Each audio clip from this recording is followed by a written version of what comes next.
Greetings, Race community. Brent coming in live with today's guest, Rod Grabowski, Vice President for University Advancement at the University at Buffalo. Welcome, Rod. Thank you so much, Brent. It's my pleasure to be here. Is there a history of when we decide a university is an of versus an at? You must get this question from time to time because it's hard, and as a vendor partner, I feel like we have to learn all the nuances, because if you don't, if I call it University of Buffalo, which I'm sure people do all the time, that's right. Not very thoughtful, prep work and so forth. So tell me about the at. Well, and it really started, the University at Buffalo started as a private university back in the 1800s. So we were University of Buffalo. And then when the state in the early state of New York wanted to establish a state university system, they actually came and purchased the University of Buffalo.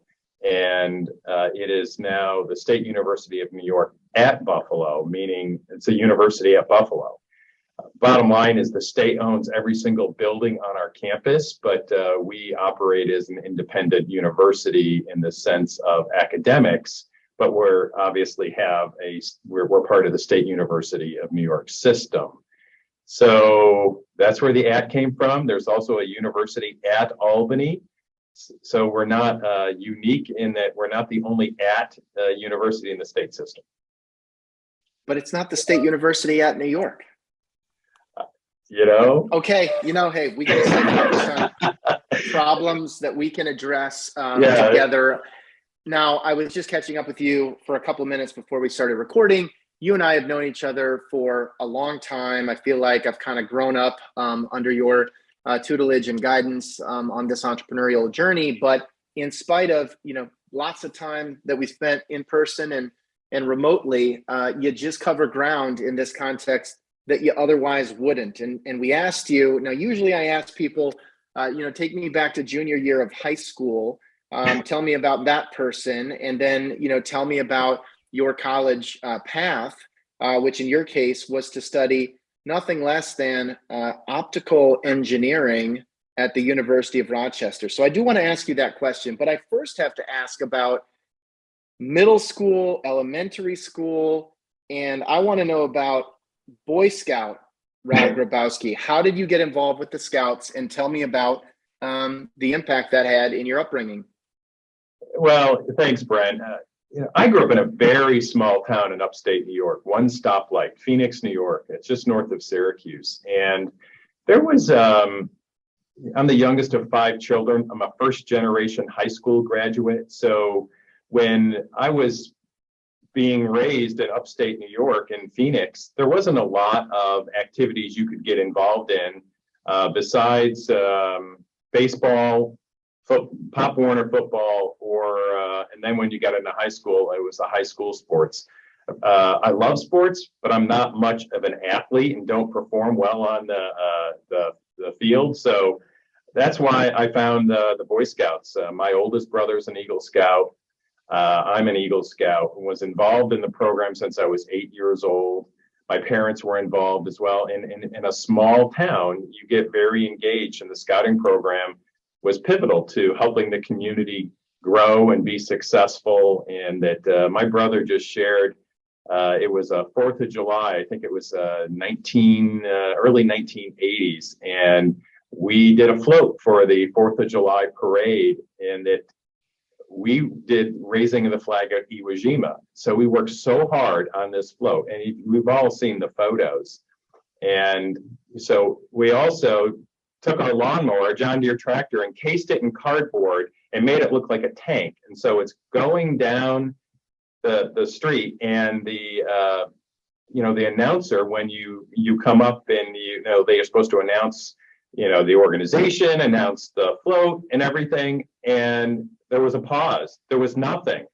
And my brother Ray, who was instrumental in making it happen, he's like, "What happened? They didn't even announce us." Well, it's because when they saw it, they were so awestruck. They just didn't expect it. And it moved so many people's emotions that there were people that told us later they were on the side of the road, stood up and were crying because of a family that had died in the war or their own memories. And so that's what growing up in a small community does. And scouting taught me a lot about leadership, a lot about my values, about giving back to others. And it happened through middle school, high school, and even, professionally and now volunteer wise. I love that story. And can I just ask, you said at the beginning that you were a first generation high school grad. That's right. We've had a lot of guests. We've had over 100 folks on the podcast, and we've had, for sure, a handful of first generation college grads who've shared that part of their journey. It's a big part of my journey. I think you're the first person we've had who said first gen high school grad. And if you don't mind me asking, just tell me a little bit more about that reality, but the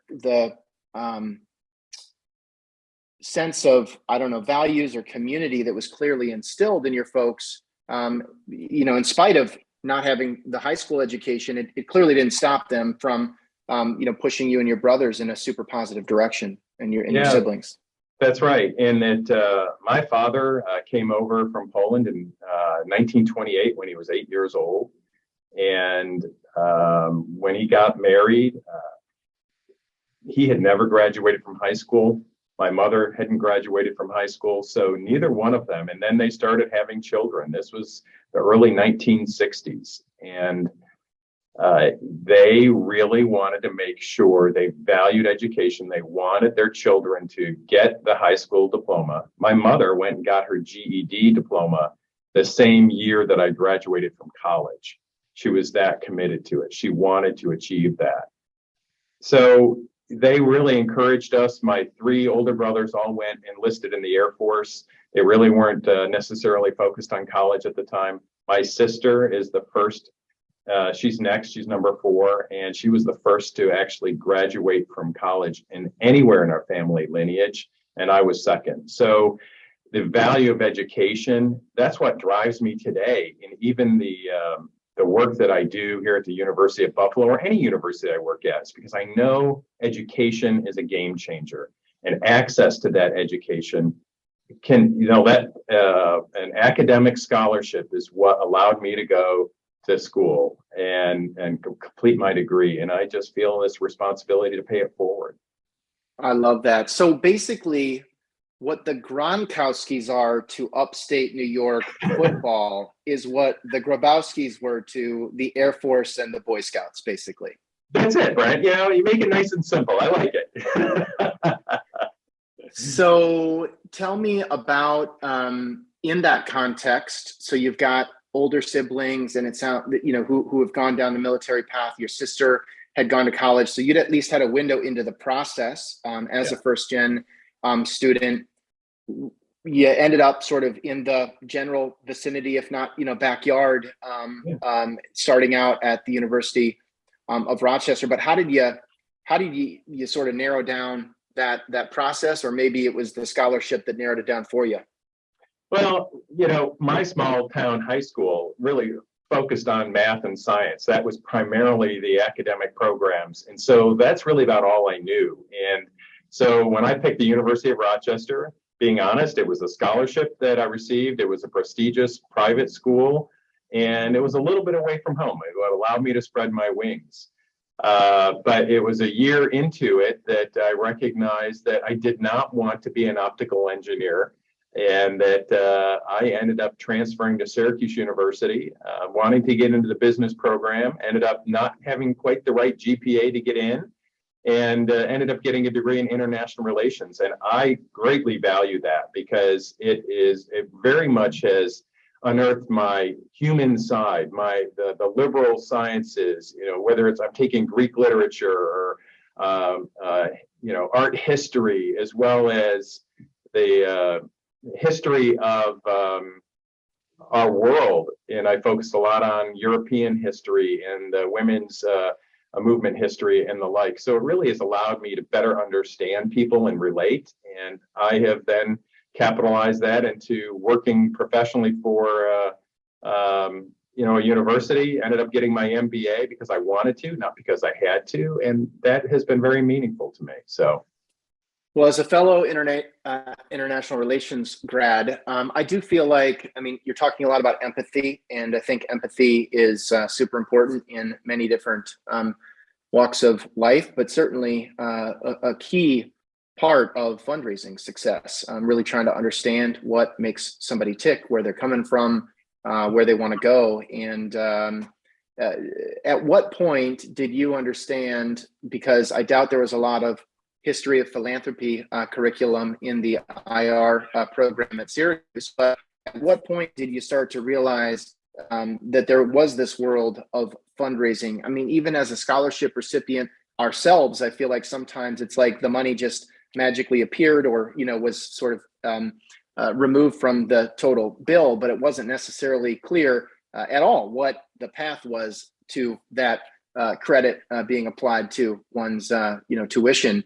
So for you, when did you start getting exposure to the sector that we now work in? Well, right out of college, my first real professional job, I would say, is working for the Boy Scouts as a professional, fundraising, building programs, helping volunteers be successful and the like. And after almost 6 years of that, I really wanted to parlay that into something that I very much had a passion for, and that was education. And I found the opportunity to work at Alfred University in rural upstate New York, where I was the associate director of reunion giving and parents programs. And so that's where I got to understand the pride of alums, the impact of giving, and the difference that it can make. And that's when I really found my passion for being engaged in the advancement industry in higher ed. Seeing firsthand, even our phoning students, a lot of them were scholarship recipients, and seeing the impact that philanthropy was making in their lives. And, mind you, this was in the 1990s, and our technology was very different. We were still using paper phone cards,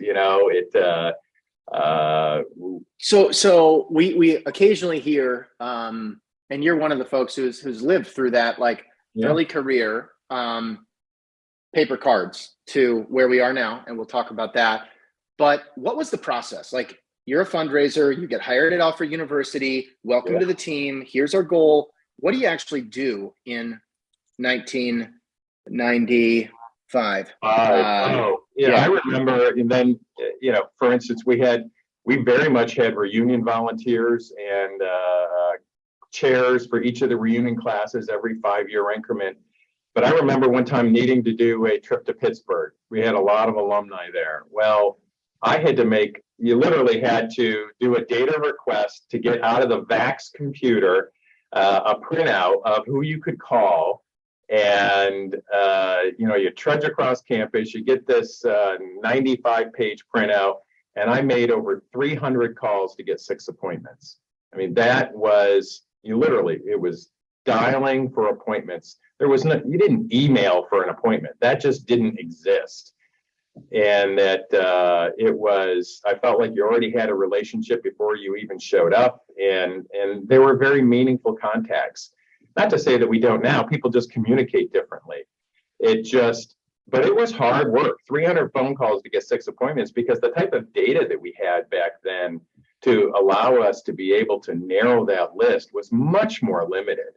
It was the early days of electronic screenings, and you may got a score and you really didn't quite understand it. And it's hard. I mean, it's hard to even, talking about empathy, it really is hard to empathize where, as well as I know you, even for this conversation, I've got your LinkedIn profile for a reference, hugely helpful, right? And all of this context. I can be Googling with Wikipedia in the background to see how far the Grabowskis and the Gronkowskis grew up, from each other. Like, there's so much at our disposal to be staring at a printout with no context, no resume, just like a name, a degree, or whatever, key stats you had. And then to call somebody unannounced, hope they pick up, and have a script ready to go. That's right. To differentiate from all of the other telemarketers that I'm sure were calling these folks. I mean, on one hand, it does sound just like so different, so time intensive. But the other hand, there is a beautiful simplicity of not having a million other things to reference or cross-reference or Google or check your phone in the background and just sort of be in the zone and hammer out 300 interactions in advance of a trip. So I do wonder if maybe we're missing some of that. Brent, what I would say to that is that what it also taught me, though, is to be careful how much you know on someone before you go in on the first visit. You want to know enough so that it seems like this is going to be time well spent.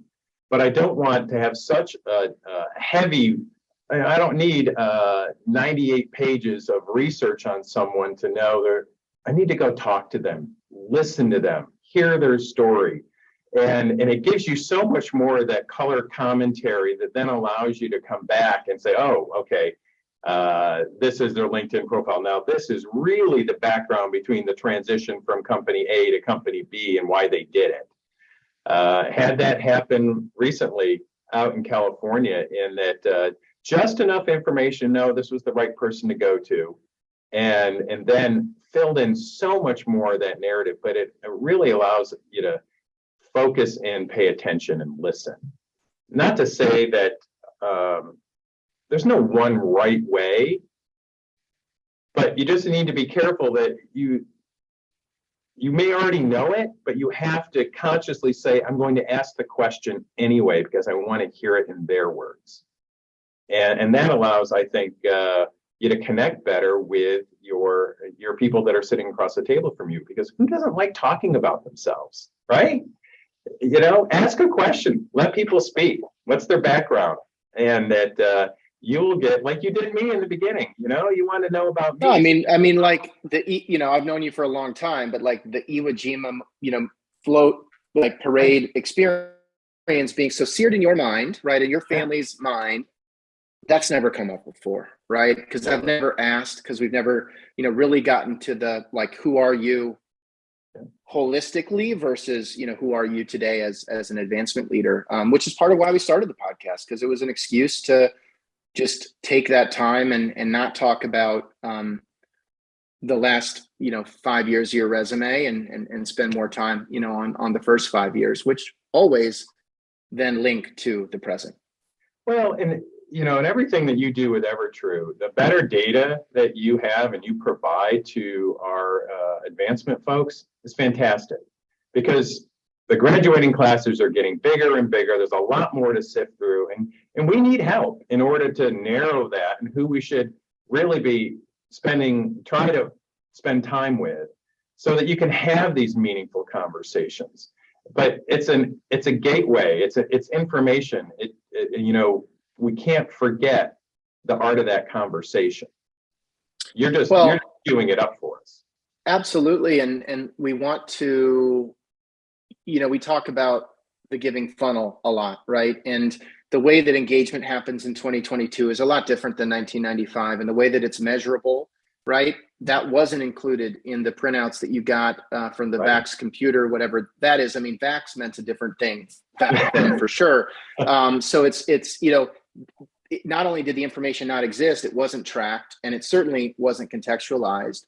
But then when you take that and you add in the qualification components, right? There are a lot of people out there who are super engaged, passionate supporters that are not appropriate uses of time from a discovery perspective, as we all fight with, constrained resources in this sector. And so being really judicious about when should we be trying to use the information to personalize messaging in a more one-to-many or broad-based marketing perspective.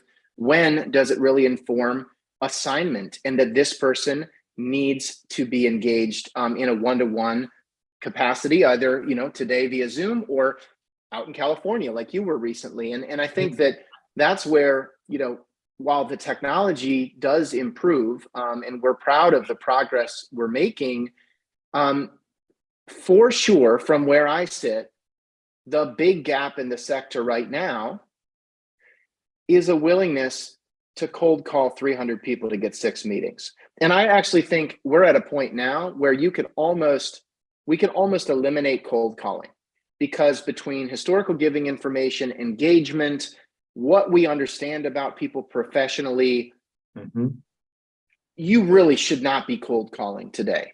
Because, there's just, from the unassigned prospect pool, there is no shortage of people who have been philanthropic, who care. We know what they care about, are professionally advancing.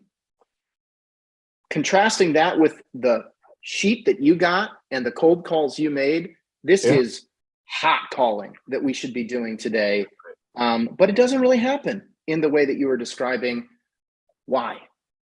I think part of it, we just had a conversation this morning with my executive team in regards to this. I think that part of the challenge is that we need to continue to find ways to simplify all of this and then operationalize. And I'm going to give you a very specific example. In the past 3 years, the alumni engagement metric scoring is something that now is becoming the industry standard for alumni engagement, to understand how are your alums engaging with you, whether it be philanthropically, volunteer, whether it be through engagement, or it is through communications. And we just spent some time last week as part of a case cohort looking at, for instance, okay, these are your alums that are engaging with you on communications, but only 8% of them are giving. Why is that? Now you already know they're engaging with you on communications. Now maybe we can work on that cohort. We have another, we can say, okay, these are your alums that are volunteering. They're giving of their time. Only 30% of them are giving. When you're volunteering, oftentimes that's where your donations go. And when you benchmark against other schools getting 50, 60, 70% of their volunteers donating, that's a perfect example. What you're talking about is these aren't cold calls. These are people that are already warmed up to the university, and we need to be paying attention to these data points and integrating them into our practice. And I think the more that we understand any of the data points that you provide, that we can even generate ourselves and build them into our pipeline development program, you're really eliminating that cold call like you're talking about. So you call them or you email them, there's a better chance than not that you're going to get a response. I mean, I love this intersection of case metrics relative to philanthropy, right? Because why are we doing all the engagement? There's mission, but ultimately it is about driving philanthropy and impact. Should we just be creating a program or a campaign to call the volunteers who volunteer but don't give and ask them why? Or to survey the people that are digitally engaged but don't give, and just say, instead of it being, will you give, do we just need to say, Rod, you've been a great supporter. You volunteered. We know you're engaged with us from a digital perspective. You stopped giving about 10 years ago, and we've just been doing some outreach because we want to better understand why.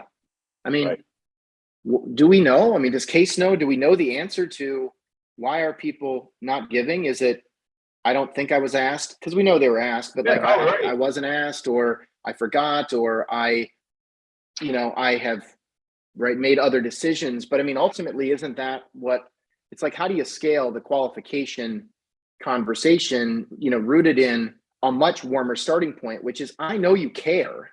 I don't have to call you wondering, do you care? I know you care because you've been engaged. You have been a volunteer, et cetera, et cetera.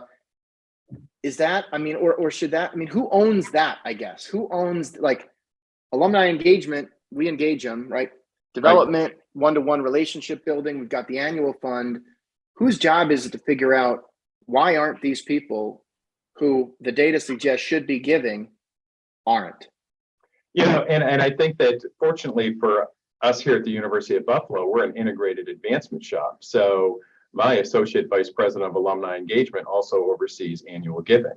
My new person starts on June 1st. And so when you ask the question, whose responsibility is that? Well, it is ultimately what we want is all these ideas that we're just even talking about, we need to start implementing. And I've been focused on being a digital first organization since the beginning of this pandemic. And what does that mean for us? And it means, better training for our staff. It's even understanding what type of skill sets we need in hiring.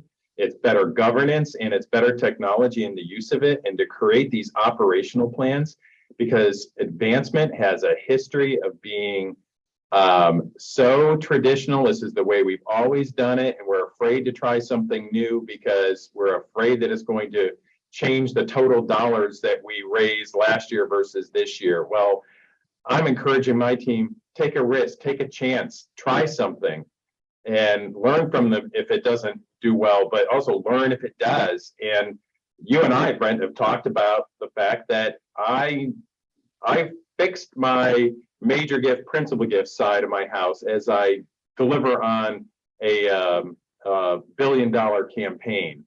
What I really need to now focus on is the leadership annual giving, the outreach, the more personalized outreach and mass versus, I do have student calling, but that's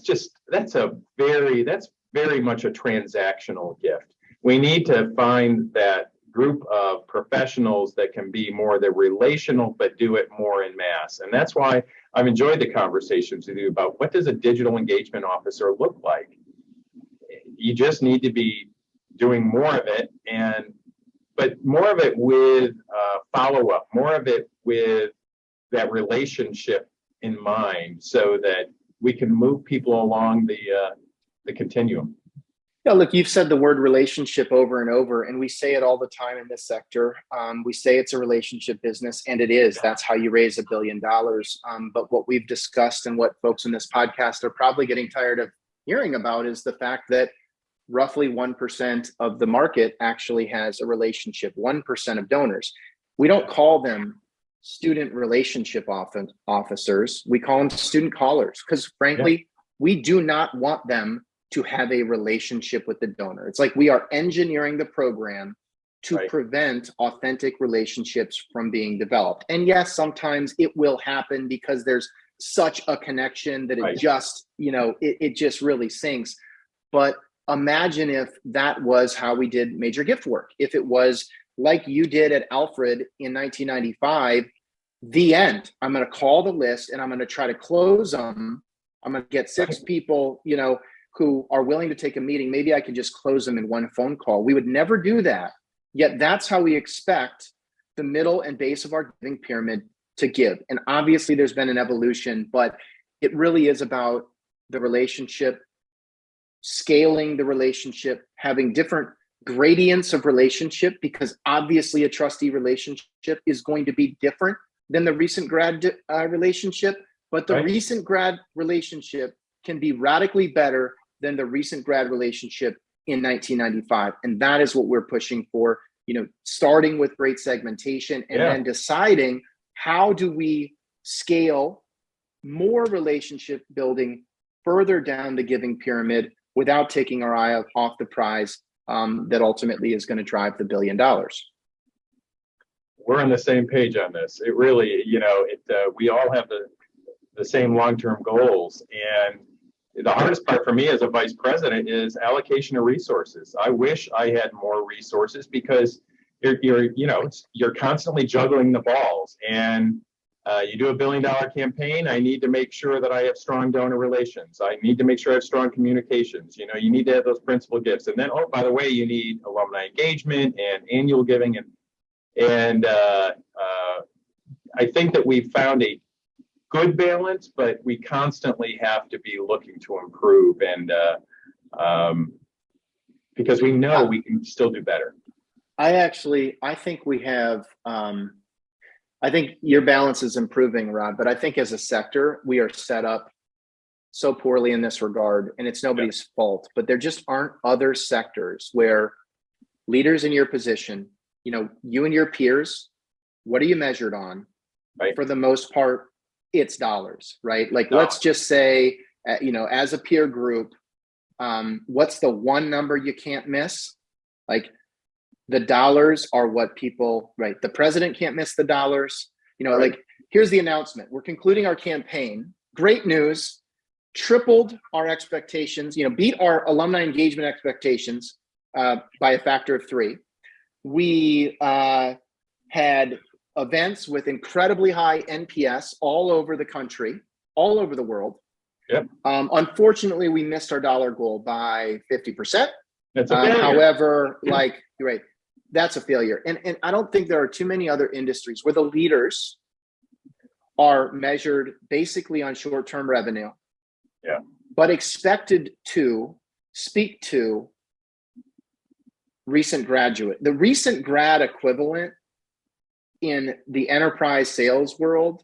Yeah. Like, enterprise sales leaders do not have to worry about the SMB or the mid-market. They're hired to lead enterprise sales. Enterprise sales leaders in advancement, right? People in your position, have to hit the number through the enterprise equivalent, right? While speaking to and programming around gifts that won't be realized for 50 years. That is so unique to this sector, because there just aren't many other sectors where you literally grow your customers, like from student to recent to first time to supporter to the first, medium-sized gift I ever make to my estate plan. No other sector works in that way. And it really makes it, I think, so difficult to achieve the balance, because ultimately your job is to raise money today. Yeah, that's right. And that, if you're counting your cash commitments every single year versus your pledges, unfortunately, at the University of Buffalo, we're a fundraising enhancing organization, not a budget balancing fundraising organization. Because of that, I really don't focus on my cash coming in every year. I focus on getting the pledge commitments and then expect that the pledge payment cycle will work properly. I think the one area is annual giving. You typically do also focus on the cash side of it, but that really has allowed us to stay focused more on the relationship versus can you write the check today? And that and it has allowed us to slow it down a little bit to develop those deeper conversations. But you're right, and we are a what have you done for me today type of industry, and it's industry. Hard. The whole industry, right. Can I ask a little bit quickly, sort of spinning through the path that you've taken to leadership? Your kind of upstate New York roots, like deep ties, study in the general region, Alfred University. Don't really see the pivot to Jacksonville, Florida coming. Had you really traveled much at this point? Like, Florida versus upstate New York, very different culturally. I mean, just what was that like? Especially just given how, just how connected you were to one region until that moment. Yeah, it was ironic. I mean, I always, obviously with an international relations degree, I always had this desire to travel, but I grew up in the lower economic scale, so didn't really have the ability to do that. Made a couple of trips from Phoenix, New York to like Washington, D.C. or Boston, but that was about it. And so when I finally started working professionally and got married, started having children, I remember my in-laws retired, and it was February, and they're swimming in St. Augustine, Florida, and they call us, and it's the middle of a blizzard. My wife looked at me and said, "There's something wrong here." So that's when I started looking at the opportunities, and Jacksonville University came around, and I was going from a small private to a small private, which worked at the time.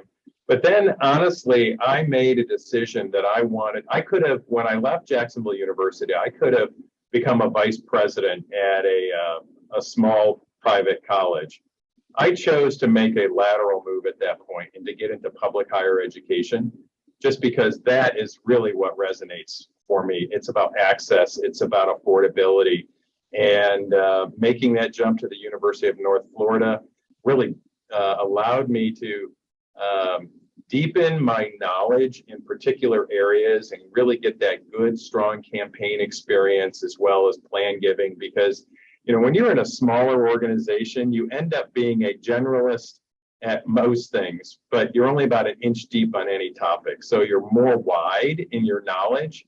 But as soon as I made the jump to a larger organization, it allowed me to go deeper on specific topics. And I found that to be very valuable and allowed me to continue to mature and grow my experience so that I was better positioned to be the campaign director, to be the senior associate VP, to eventually, when I was at the University of South Florida, that was my first time that I was the interim CEO of the USF Foundation when there was a leadership change. And great experience, and it really positioned me well. But each one of these stops, it's learning and constantly learning. What don't I know that I need to learn, and learning from your mistakes as well, because I've made plenty of them. I think we probably take for granted as a vendor partner, and I maybe donors do as well, how much the advancement professionals we work with really know about advancement in general, or even within specific domains. And we might, we forget that there are folks who are new to the sector where, I might know more about the sector than they do, but I think because of the job title or the business card, the assumption is, well, they must be the expert. When you think about all of the organizations you've worked with and the leaders and staff you've collaborated with, is there an area of the field that you feel like most people only go an inch deep on, but they probably would really benefit, no matter where you work in advancement, in going a little bit deeper? Sometimes plan giving gets brought up as one of those areas, for example. Yeah. But does anything come to mind as just saying, hey, everybody in this field should know a little bit more about X or Y? Well, I think first and foremost, people need to know about themselves. They really need to understand what their interests are. And I'm a firm believer, everyone on my team, all 120 plus, do Strengths Finder. What are your 5 strongest strengths? And really having that conversation. What do you enjoy doing? And what do you kind of put off to the side? And I say that so that, yeah, of course, everyone should know enough about plan giving so that they can at least have it in their toolbox if they're a fundraiser. Even my alumni engagement team needs to recognize the signs of what someone may be thinking about as potentially a plan gift. But I will tell you, I think that the other area that people really need to understand better is management and leadership. You need to, if the higher up you go in all of this, everyone thinks, I want to be the vice president. I want all the power, all the control. Well, it also comes with a lot of responsibility. And the amount of time that you spend motivating and leading and guiding and counseling is a big part of the job. And I have seen people that have gotten into it and do it very well. And I've also seen incredible major gift officers, principal gift officers that want to get into leadership because they feel that's where they can make the most money and have the biggest impact. But that's not their passion.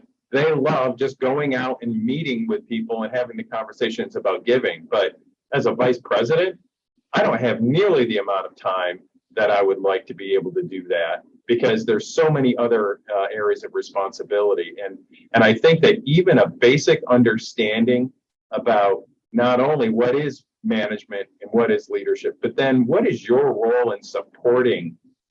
If you're on a management team or you're on or you have leadership responsibility, how do you support the organization and the direction versus being actually the squeaky wheel?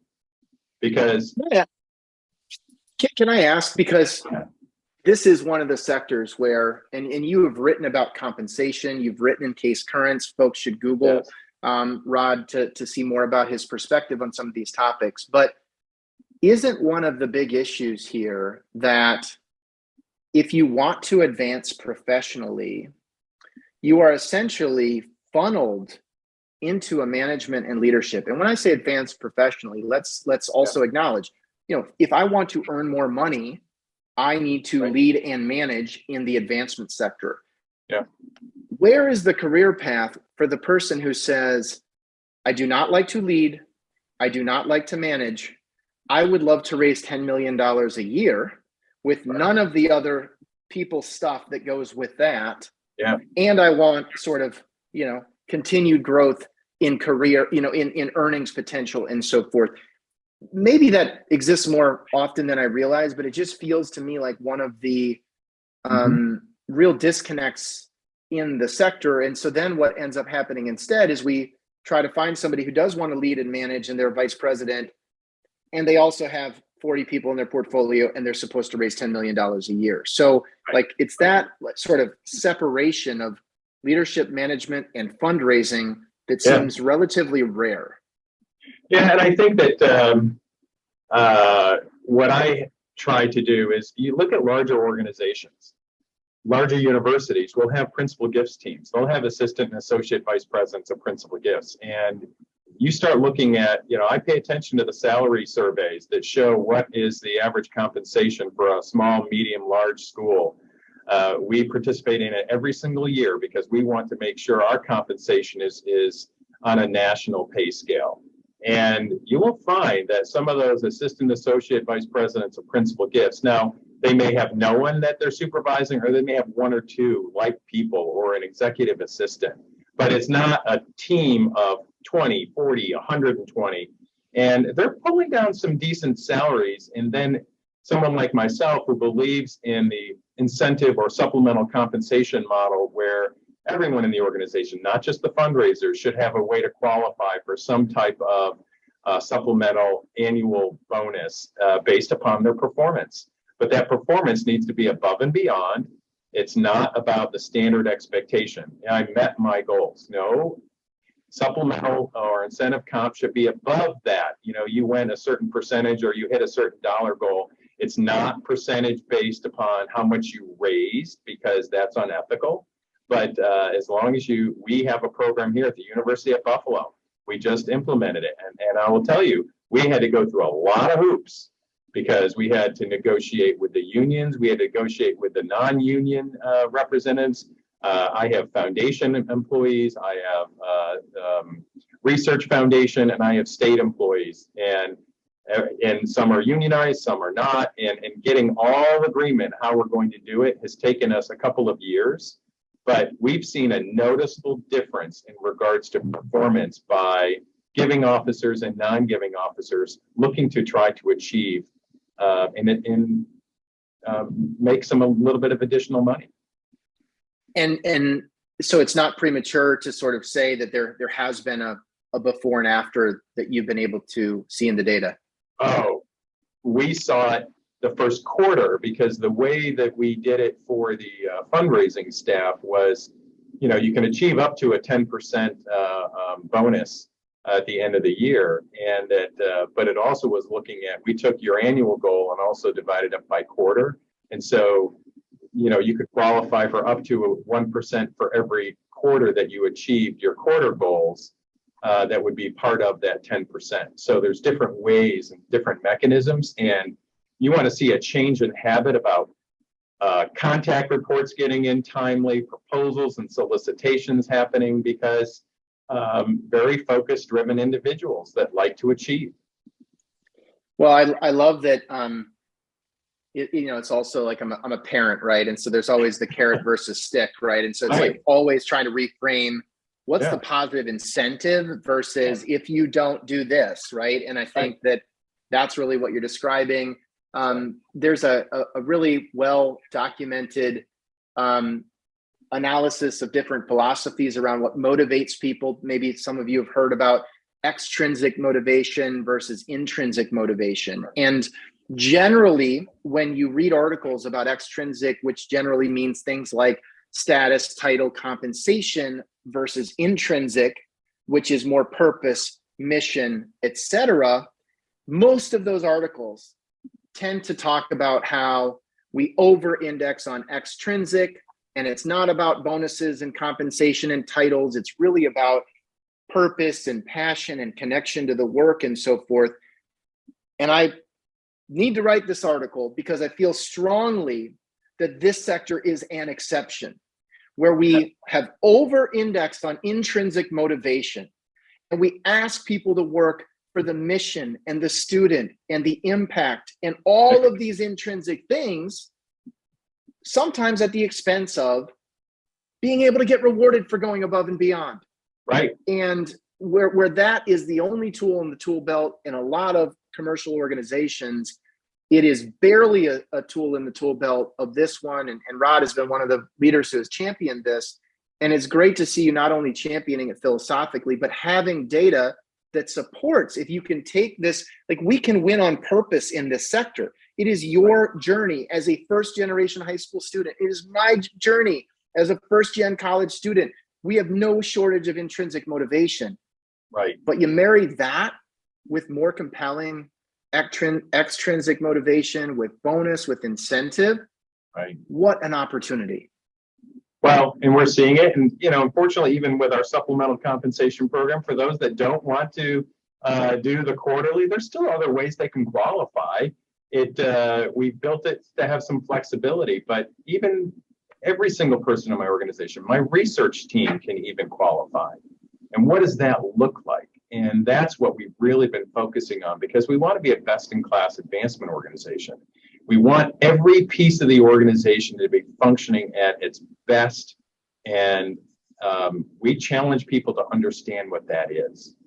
Yeah. Yeah. I mean, one of the challenge, right? I mean, if you're going to put in an incentive program, you need measurables. And I feel like that's an area where, yes, we have case metrics. Yes, we have campaign goals. Yes, individual development officers, you can have pretty clear metrics, but you go further into the organization, there's so much support and infrastructure, systems, research, communications, areas where the measurables maybe have been more subjective in the past. Right. You're doing a good job. You've got a good attitude. And I feel like even right now at our organization, we came together with Thankview by way of a merger 7 months ago. And we are now in the process of really saying, okay, as a combined organization, what are the key measurables for the company, but also what does that mean down to every single individual? And in some cases, it's revealing, well, what do we want folks influencing? Do we want them focused on revenue growth? Do we want them focused on better retention rates, customer satisfaction, employee satisfaction? How do you get down to those, baseline measurables, even if there's not a core, metric like dollars raised that you can attach to every single person, you can at least get every person a lot closer to the core broader business objectives you're trying to move. And in some cases, it's revealed we don't have instrumentation in place to even get at a specific measurable. So, for example, research. I don't know how research is measured in the sector, but I could see there being some sort of, research satisfaction metric where maybe after, maybe development officers do a survey once a quarter to, score the research colleagues. And maybe there's a reciprocal version where, how is the research being used? I'm spitballing here, but, getting to those kind of core drivers is a real challenge, but such an opportunity because it allows alignment. Well, and my research team we were discussing this morning. It's what do they focus on? Because you have a database of 400,000 people, and there are only so many hours in a day, and there's only so many researchers. What should they focus on? And we encouraged them. What do you think? And gave them some guidance, and they proposed something back to us, which was great because now we know that 35% of their time, for instance, they're going to focus on our segment A prospects. Well, right now we have about an 83% accuracy rate with those, with that segment A. They want to improve it to 90% and above this next year. I love it. I love it. That is the best. Yeah. That is so much better than my spitballing, and I apologize to every listener right now. But what a clear example of having the core measurable, 83% accuracy, however that may define, we're going to take it to 90. Right. I love it. And I'm sure there are folks listening right now thinking, I have no idea how my research team, is measured. And so Right. you shouldn't all email Rod and ask him for No, you go to Brent. follow-up materials. But yeah, we'll cover it. As that is implemented. We are time is flying here, Rod. I just have to ask in the time that we have remaining, I want to be respectful of your schedule. Boldly Buffalo, $1 billion campaign. Give me the rundown on where you've been, where you are, and what folks should be thinking about in the context of the university at Buffalo. Yeah, and I will say that the Boldly Buffalo campaign has really transformed the way that our constituency even thinks about the university. And we started out with only a $650 million goal. I say only. It was still historic for the entire SUNY system. All 64 institutions, no other institution had a campaign goal bigger than that. We achieved that at the beginning of the pandemic, and we really always knew we wanted to take it to $1 billion goal. And but we also didn't want to be tone deaf, so we actually delayed announcing the new goal of $1 billion and set a new timeline because we weren't sure what was going to happen fundraising wise during the pandemic. Well, the reality is we've had 3 record fundraising years, and we're at about 845 million towards the $1 billion. We expect to close a fair amount that will get us almost to 900 million by June 30 of this year. And so we're anticipating that we're going to hit this goal early. And so our decision is, when do we close down the campaign and transition to the next one? Because we know the next one is coming. And you really see the transformation in the type of gifts, because now we have donors coming to us. We had 1 to 2 endowed chairs a year prior to this campaign. We have completely changed the narrative in the past 4 years. Now we're doing about 10 endowed chairs a year, and donors are coming to us saying, I want to invest or something like that. And so that is what a campaign can do for an organization. And we're proud to have been able to do that for UB and the future of the university. Well, it's been a privilege to see that work from the sidelines, and collaboration with your team as well. And I just want to acknowledge to our listeners, this is we're recording this on May 31st, and it has been a tough May, right? It's been a tough May in Buffalo, probably one of the toughest. Yeah. It's been a tough May in the country, and I wanted to focus the conversation on Rod's work and his career path, but I do believe strongly in the context of intrinsic motivation. There's not a lot any of us can do in the context of the mass shootings in Buffalo and elsewhere that continue, but I do believe it reinforces the need for education. It reinforces the importance of philanthropy when you look at the response that your community and others have had, and it makes me feel like all of us, in this sector are on the right side of history, of this ugly chapter in history. But I just have to ask, as a leader in the community, Rod, what you've learned, if anything, over the last month, and how just how you're doing. Thanks, Brent. And I will say that there's a slogan going around Buffalo right now. It's Buffalo Strong, and how the community is coming together. This is absolutely horrific, not only for Buffalo, but for our country. The fact that this was a white supremacist-led event really has hit home for so many. And we need to pay attention to our community. This is blocks away from our School of Medicine downtown. So we have our medical students that are affected by this more than our students that are on our Amherst campus. But I will say that even as an advancement leader, I have team members that are really shaken by this. And it's important that we recognize as a leader that we have a responsibility to our employees, our team, to make sure this conversation, it's now become so much more close and personal. and you see the impact on people, that we need to continue the conversation so that we continue to promote a diverse, equitable, and an inclusive community.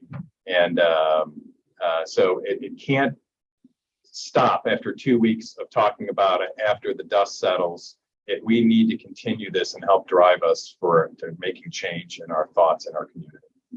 Yeah, look, I mean, there are certain policy things and debates that we can, influence by way of personal advocacy, however we may choose, but ultimately can't control. But there is work that your team is fundraising for every day that supports mental health, that supports medicine and care, that supports education, empathy, DEI objectives. I mean, so many of the things that are counter to the motivations that are so common in these shootings. And I just think it's so, obviously it's so frustrating on so many levels. But for me, it's just a reminder, and part of what I shared with our team is like, this is why we need philanthropy. Like, it's not the only solution for sure. Right. It is a longer term, I think it has a longer term role to play, while also addressing some of the short term, pain that is being lived. But I guess that's, hopefully maybe the optimistic conclusion on what is such a challenging period is this work matters. It has transformed Rod's life and his family. It has transformed my life. We have so much more to do, but it's why we've got to fight for the best talent, the best strategies, the best technology. We just cannot accept anything other than the best, because the stakes are way too high. Great ending, Brent. Can't thank you enough for the time today. Rod, can I just ask, are you hiring? If people want to get in touch, you're active on LinkedIn, I know. What would you recommend? Yeah, we are always hiring, and that so yes, people can find me on LinkedIn, and I'm one of those vice presidents who will always answer my emails, and the opportunities here are something that we've been trying to fill positions since the beginning of this fiscal year, and we just can't recruit fast enough. So, and we're one of those organizations that believe in a hybrid model of employment, and so we work with people to find what would work best for them. Well, I encourage everybody to get familiar with that jobs page at a minimum. Maybe you know somebody in your network who you might be able to refer Rod's way. It's been really, just such a journey, and thank you for your time, Rod, and your colleagues. I hope your team is listening, and I hope they all feel like they know you even a little bit better than they might have before. All right. Thanks so much, Brent. All right. Best wishes, everybody. With that, Brent signing off today with Rodney Grabowski, Vice President for University Advancement at the University at Buffalo. Take care.